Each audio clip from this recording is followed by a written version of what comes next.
Senate President, hindi alam ang ibig sabihin ng forthwith. Ang layo naman ng delay sa forthwith. Padala nga natin to kay Cheese Whiz nang malaman niyang ibig sabihin ng forthwith. Gusto pa tayong gawing fools, stupid, idiot, Cheese Whiz. Senate President ka pa naman, abogado ka din, tapos forthwith lang. Iniba mo pa ang meaning? Dapat daw immediately ang nilagay sa Constitution.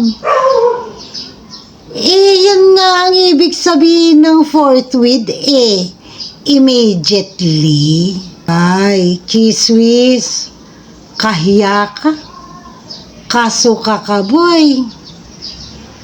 Papalusot ka pa Aminin mo na sinadya mong i-delay para hindi na ninyo ituloy ang impeachment.